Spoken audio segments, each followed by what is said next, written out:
Hi guys, നമ്മുടെ part 3 ആണ് ആംപ്ലിഫയറിൻ്റെ. എങ്ങനെ ആംപ്ലിഫൈ ചെയ്യാം ഉള്ളതിൻ്റെ വീട്ടിൽ എങ്ങനെ ആംപ്ലിഫൈ ചെയ്യാം എന്ന് ഉള്ളതിൻ്റെ പാർട്ട് 3 നമ്മൾ നേരത്തെ ചെയ്തിട്ടുണ്ടായിരുന്നു. പാർട്ട് 2 പാർട്ട് 1 അല്ല നേരത്തെ ചെയ്തിട്ടുണ്ടായിരുന്നു. അതിൻ്റെ ലിങ്കുകളെല്ലാം ഞാൻ ഡിസ്ക്രിപ്ഷനിൽ കൊടുത്തേക്കാം. അപ്പോൾ ഇത് പാർട്ട് 4 ആണ്.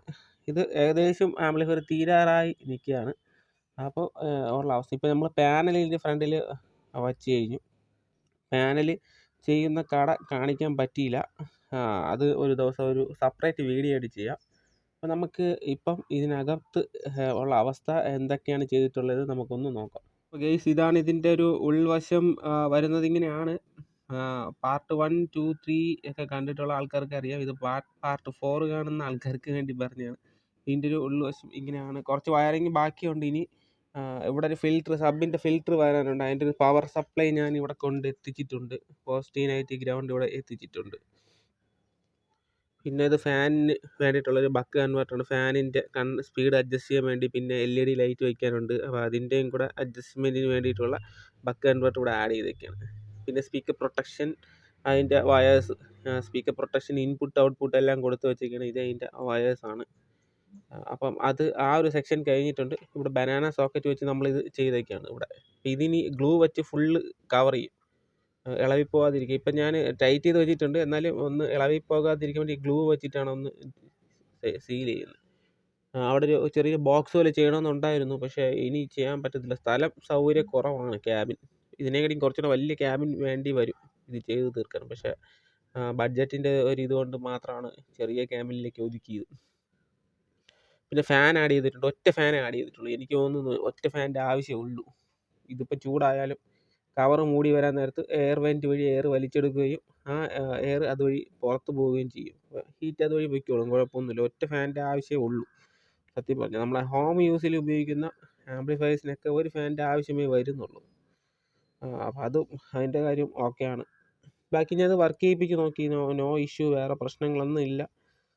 പിന്നെ വളരെ ശ്രദ്ധിച്ചൊക്കെ ചെയ്തിട്ടുണ്ട്. ഞാൻ ഒന്ന് നല്ല രീതിയിൽ ചെയ്യാൻ ശ്രമിച്ചിട്ടുള്ളതാണ്. അതിന് വയറുകൾ കുറച്ചും കൂടെ ഒതുക്കാനുണ്ട്. ഞാൻ മാക്സിമം വയർ ഒതുക്കിയാണ് ചെയ്തിട്ടുള്ളത്. ഇനി കുറച്ച് വയേഴ്സ് നമുക്ക് അങ്ങോട്ടും ഇങ്ങോട്ടൊക്കെ ഒന്ന് ഒതുക്കാനായിട്ടുണ്ട്. പിന്നെ ബാക്കിൽ ബനാന സോക്കറ്റ് നമ്മൾ വച്ചിട്ടുണ്ട്. അത് പ്രീമിയം ക്വാളിറ്റി ബനാന സോക്കറ്റ് അല്ല, അത്യാവശ്യം നല്ല ക്വാളിറ്റി ഉള്ളത് തന്നെയാണ്. എന്നാലും ഒരു പ്രീമിയം ക്വാളിറ്റി ബനാന സോക്കറ്റ് അല്ല. പ്രീമിയം ക്വാളിറ്റി ബനാന സോക്കറ്റിന് അത്യാവശ്യം ക്യാഷ് കീറും. അത് ഗോൾഡൻ പ്ലാറ്റഡ് ആയിട്ടുള്ള ബനാന സോക്കറ്റ്സ് ആണ്. അത് നമുക്ക് ഇതിൻ്റെ ആവശ്യമില്ല, ഇതിനകത്ത് ആവശ്യമില്ല. അതുകൊണ്ടാണ് അത് ഉൾപ്പെടുത്താത്തത്.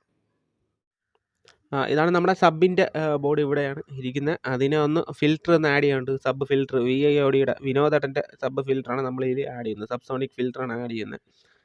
പിന്നെ ഈ ഒരു ക്യാബിൻ്റെ വില വന്നിട്ട് ഏകദേശം 950 ആണ് ഇവിടുത്തെ വില, ബാലരാമപുരത്തുള്ള വില. സെയിം ക്യാബിനറ്റ് രോഹിണിയിൽ പോകുമ്പോൾ 1000 രൂപയ്ക്കകത്ത് വില വരും. G-Techൻ്റെ ക്യാബിനറ്റാണിത്. നമുക്കല്ലാതെ കസ്റ്റമായിട്ട് ക്യാബിനറ്റ് ചെയ്യാനുള്ള സൗകര്യമുണ്ട്. അത് ആമ്പിൻ്റെ വലിപ്പം അനുസരിച്ച് നമുക്ക് ആ ഒരു കസ്റ്റം ക്യാബിനറ്റ് വലിപ്പം കൂട്ടി ചെയ്യാൻ പറ്റുന്നതാണ്. പിന്നെ ഈ ഒരു പാനൽ അത്യാവശ്യം നല്ല രീതിയിൽ ചെയ്തിട്ടുള്ള പാനലാണ്. ഈ ഒരു പാനലിന് 1950 വില വരുന്നത്. നമ്മളിവിടെ പാനൽ ചെയ്യുന്നതിന് കുറച്ച് റേറ്റ് കൂടുതലാണ്. കാര്യം വേറെ ഷോപ്പില്ല. പിന്നെ അത് പോയിട്ട് പുള്ളി ചെയ്യുന്നത് വളരെ ആക്യുറേറ്റായിട്ട് ചെയ്തു തരും. എന്ത് സാധനം കൊടുത്താലും അതിൻ്റെ അളവുകളെല്ലാം പക്കയായിരിക്കും എന്നുള്ളതാണ് വേറൊരു പ്രത്യേകത. അപ്പോൾ അതിൻ്റേതായ ചാർജും വരുന്നുണ്ട്. ഇത് നല്ലൊരു പവർ എടുക്കുന്ന ആമ്പാണ്. ഞാൻ പറഞ്ഞില്ലേ, പെർ ചാനൽ 100 വാട്ട്സ് വെച്ച് 5 ചാനൽ 500 വാട്ട്സും പിന്നെ സബ് ഒരു 300 വാട്ട്സും ഉണ്ടാവും. നല്ല പവറുള്ള ഒരു 800 വാട്ട്സ് വരെ പവർ എടുക്കാൻ ശേഷിയുള്ള ഒരു പവർ ആമ്പാണ്. അപ്പോൾ അതിന് നമ്മൾ വളരെ കൃത്യമായിട്ടുള്ള പവർ സപ്ലൈകൾ നമ്മൾ ആഡ് ചെയ്യണം. ഇതുപോലത്തെ ഒരു ആംപ്ലിഫയർ ചെയ്യുന്ന സമയത്ത് കൃത്യമായിട്ടുള്ള പവർ സപ്ലൈ ആഡ് ചെയ്താൽ മാത്രമേ ആ ആംപ്ലിഫയറിന് ലൈഫ് ഉണ്ടായിരിക്കുള്ളൂ. അപ്പോൾ നമ്മൾ അത്യാവശ്യമായിട്ട് വേണ്ടത് പൈസ നോക്കരുത്.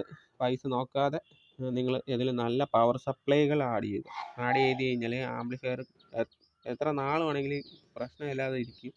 ഇല്ലെന്നുണ്ടെങ്കിൽ കപ്പാസിറ്റർ വീങ്ങി വരുന്നതായിട്ട് കാണാം. വീങ്ങി വന്ന് കപ്പാസിറ്റർ കംപ്ലൈൻ്റ് ആയിപ്പോയി, പിന്നെ പവർ സപ്ലൈ കംപ്ലൈൻ്റ് ആയി, പിന്നെ ആംപ്ലിഫയറിൻ്റെ സെക്ഷൻ കംപ്ലൈൻ്റ് ആയി പോകാനുള്ള ചാൻസ് വളരെ കൂടുതലാണ്. അപ്പോൾ നിങ്ങൾ അത്യാവശ്യം നല്ല രീതിയിലുള്ള പവർ, ഇപ്പം നിങ്ങൾക്ക് കാണാം ഈ ആംപ്ലിഫയറിൻ്റെ പകുതി സൈഡും കൂടുതലും പവർ സപ്ലൈസ് ആണ് ഇരിക്കുന്നത്. അപ്പോൾ അതിൻ്റെ കാരണം അതാണ്. അപ്പോൾ ഒരു ആംപ്ലിഫയറിൻ്റെ ചിലവ് എങ്ങനെ കൂടുന്നത് എന്നുള്ളതിൻ്റെ ഒരു റീസൺ അതാണ്. ഈ ഒരു ആംപ്ലിഫയർ പണിഞ്ഞിറങ്ങുമ്പോൾ ഒരു 18,000 രൂപയ്ക്കകത്തോളം ആകുന്നുണ്ട്. അപ്പോൾ എന്തുകൊണ്ടാണ് ഇപ്പോൾ ചില ആൾക്കാർ വിളിക്കാറുണ്ട്, വിളിച്ചിട്ട് ആമ്പ് ചെയ്യണമെന്ന് പറയും. പക്ഷേ ആ ഒരു പ്രൈസ് പറയുമ്പോഴേ അവർ പിന്നെ വിളിക്കുന്നില്ല. കാര്യം ഈ ഒരു പൈസ കൂടിപ്പോയി എന്നുള്ള രീതിയിലാണ് അവർ വിളിക്കാറ്. അപ്പോൾ അതിൻ്റെ കാരണമാണ് ഞാൻ പറഞ്ഞത്. നല്ല ആംപ്ലിഫയർ നിങ്ങൾക്ക് വേണമെന്നുണ്ടെങ്കിൽ അതിനകത്ത് നല്ല സാധനങ്ങൾ ഉൾപ്പെടുത്തേണ്ടി വരും. അപ്പോൾ അങ്ങനെ വരുമ്പോൾ പ്രൈസ് കൂടുതലാവും. അതാണ് ഞാൻ പറഞ്ഞത്. ഇതിനകത്ത് ഇപ്പോൾ തന്നെ ഈ ഒരു ആംപ്ലിഫയറാണ് ഇതിൻ്റെ പകുതി സൈഡും പവർ സപ്ലൈസ് ആണ് ആഡ് ചെയ്തിട്ടുള്ളത്. പകുതി ഭാഗം എന്നല്ല, 3/4 ഭാഗവും പവർ സപ്ലൈനുള്ളത്. കാര്യം ഇത്രയും ബോർഡുകളുണ്ട്, ഇത്രയും വാട്ട്സ് ഉണ്ട്. അപ്പോൾ അതിനെ ഹാൻഡിൽ ചെയ്യണം. അപ്പോൾ അതിനാവശ്യമായിട്ടുള്ള പവർ സപ്ലൈ നമുക്ക് മസ്റ്റായിട്ട് ആഡ് ചെയ്യണം. ആ ഒരു അവസ്ഥയിലാണ് നമ്മളിപ്പം ഈ ഒരു പവർ സപ്ലൈ ആഡ് ചെയ്തിട്ടുള്ളത്. അപ്പോൾ അതുകൊണ്ട് നിങ്ങളെപ്പോഴും ശ്രദ്ധിക്കുക. ഇനി എൻ്റെ കയ്യിലല്ല, നിങ്ങൾ ആരുടെ കയ്യിൽ ആംപ്ലിഫയർ ചെയ്യാൻ കൊടുത്താലും പവർ സപ്ലൈ വളരെ കൃത്യമായിട്ട് ചെയ്യാൻ വേണ്ടി ശ്രമിക്കുക. ആംപ്ലിഫയറിൻ്റെ ലൈഫ് അതുപോലെ ഉണ്ടായിരിക്കും. പിന്നെ ഈ ഗ്രൗണ്ടുകൾ തമ്മിൽ അങ്ങോട്ടും ഇങ്ങോട്ടും ലൂപ്പിംഗ് ചെയ്യുന്ന സമയത്ത് ശ്രദ്ധിക്കുക. നോയ്സ് വരുന്നു എന്നുണ്ടെങ്കിൽ ഗ്രൗണ്ടുകൾ മാറ്റി നോക്കുക, മാറ്റി ലൂപ്പ് ചെയ്ത് നോക്കുക. എവിടെ വെച്ചാണ് നോയ്സ് മാറുന്നത് അവിടെ വെച്ച് നിർത്തുക. അപ്പോൾ ഗ്രൗണ്ടിങ്ങിൻ്റെ കേസാണ് വളരെ കൃത്യമായിട്ട് ശ്രദ്ധിക്കാനുള്ളത്. അപ്പോൾ ഓക്കെ ഗെയ്സ്, ഇത് പാർട്ട് 4 ആണ്. ഇനി നമ്മൾ പാർട്ട് 5 ചെയ്യുമ്പോൾ ഇതിൻ്റെ ഫുൾ ഫിനിഷിങ് ആയിരിക്കും. അതിനിടയ്ക്ക് നമുക്ക് പാനൽ എവിടെയാണ് ചെയ്യുന്നത് എന്നുള്ളത് ഞാൻ ചെയ്യാൻ വിട്ടു പെട്ടെന്നുള്ള ഒരു തിടുക്കത്തിലങ്ങ് ചെയ്തതാണ് വീഡിയോ. പാനലിൻ്റെ എവിടെ ചെയ്തു എന്നുള്ള വീഡിയോ, എങ്ങനെ ചെയ്യും എന്നുള്ള വീഡിയോ ഞാൻ ഉടനെ തന്നെ അപ്ലോഡ് ചെയ്യുന്നതാണ്.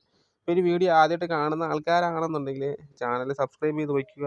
ഇതുമായിട്ട് താല്പര്യമുള്ള ആൾക്കാർക്ക് എൻ്റെ വീഡിയോ ഒന്ന് ഷെയർ ചെയ്ത് കൊടുക്കേണ്ടതാണ്. അപ്പോൾ ഓക്കെ ഗെയ്സ്, വീണ്ടും കാണാം. ഹായ് ഫ്രണ്ട്സ്, ഇത് നമ്മുടെ ഡൈ ഓഡിയോ ഇന്ത്യൻസ് എന്നൊരു വാട്സപ്പ് ഗ്രൂപ്പാണ്. ഇതിനകത്ത് വളരെ പ്രഗത്ഭരായിട്ടുള്ള ടെക്നീഷ്യന്മാരും കൂടാതെ തന്നെ ഡിസൈനർമാരൊക്കെ ഉള്ളതാണ്. അപ്പോൾ നിങ്ങൾക്കൊരു ഗ്രൂപ്പ് ഉപകാരപ്പെടും.